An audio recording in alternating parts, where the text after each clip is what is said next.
अस्सलाम वालेकुम दोस्तों, मैं हूं मोहम्मद दाऊद और आप देख रहे हैं मेरा YouTube channel intermedia data analysis. आज के दिन मैं एक ऐसी टेक्नोलॉजी के अंदर बात करूंगा जो कि चाइना अपने साथ तेज़ी से आगे लेकर बढ़ रहा है। मैं बात कर रहा हूं हाइपरसोनिक विंग मैन के बारे में। आप तसव्वुर करें एक ऐसे जेट के बारे में जिसके अंदर कोई इंसान मौजूद नहीं है, जिसकी रफ्तार आवाज़ की रफ्तार से तकरीबन 5 से 6 गुना ज़्यादा है, यानी कि 5 से 6 हज़ार किलोमीटर पर घंटा की रफ्तार पर।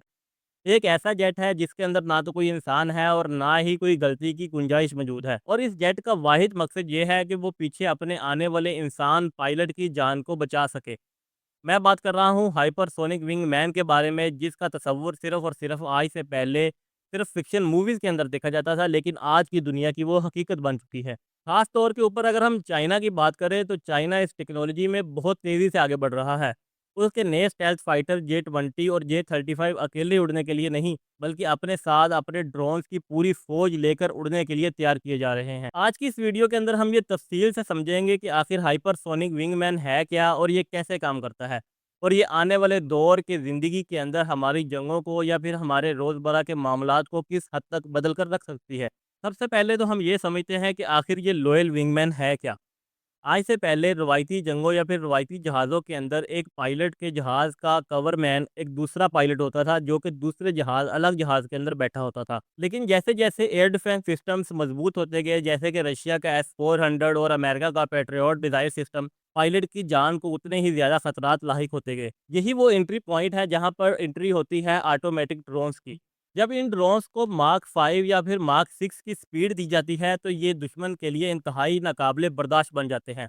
और ये अपने पायलट जो कि F-35 या J-35 या F-22 या J-22 के अंदर बैठा होता है, वो इसको कमांड करता है और ये ख़तरनाक मूवमेंट अपने आने वाले पायलट से पहले ही सरअंजाम दे देता है। यानी कि ये दुश्मन के रडार के एरियाज़ में पहले ही दाखिल हो जाता है, जबकि असल जहाज़, असल पायलट बहुत पीछे, सैकड़ों किलोमीटर पीछे होता है। सबसे पहले हम बात करते हैं चाइना के FH-97A ड्रोन के बारे में। ये एक ऐसा ड्रोन है जो कि चाइना के स्टेल्थ फाइटर जे-35 के साथ उड़ने के लिए तैयार किया गया है। ये बेसिकली जे-35 को कवर प्रोवाइड करता है। जबकि दूसरा सबसे खौफनाक प्लेटफ़ॉर्म है WZ-8। ये एक हाइपरसोनिक ड्रोन है, जो कि पहले ही टेस्ट के मराहिल से गुज़र चुका है, और इन टेस्ट के अंदर इसने मैक 4 से लेकर मैक 5 तक की स्पीड को अचीव किया है।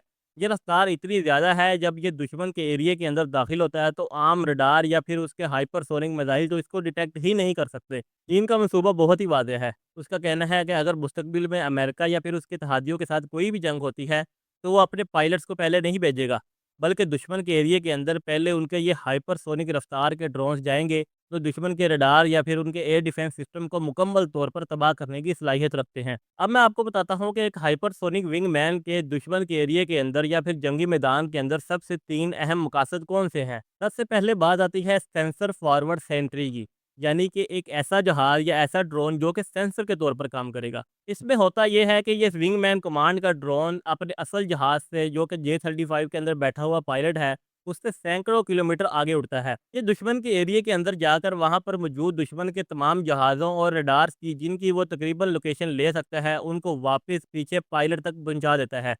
यानी कि जे-35 के अंदर बैठा हुआ पायलट बगैर अपना रडार ऑन किए या फिर अपनी लोकेशन ऑन किए दुश्मन के रडार और उसके जहाज़ों की लोकेशन का पता लगा सकता है। अब हम आते हैं इस ड्रोन के दूसरे मकसद की तरफ, यानी कि डिकॉय एंड टारगेट अट्रैक्टर। ये ड्रोन का सबसे बड़ा मकसद है। इसके अंदर ये होता है कि ये ड्रोन दुश्मन के एयर रडार वाले सिस्टम्स के अंदर मौजूद एरिया के अंदर चला जाता है। इससे ये होता है कि दुश्मन के रडार इसे डिटेक्ट करते हैं और अपने मिलियन डॉलर का एक मिसाइल सिस्टम इसकी तरफ लॉन्च करते हैं। इससे ना सिर्फ ये होता है कि ये उसकी लोकेशन को ट्रेस करके पीछे अपने पायलट तक पहुंचा सकता है, बल्कि दुश्मन के लाखों डॉलर का मिसाइल एक ऐसे एयर ड्रोन के ऊपर ज़ाया हो जाता है, जिसके अंदर ना तो कोई पायलट मौजूद था और ना ही वो इतना कोई कीमती जहाज़ होता है। अब हम आते हैं तीसरे मकसद की तरफ, जिसे कहते हैं electronic jamming and fast attack.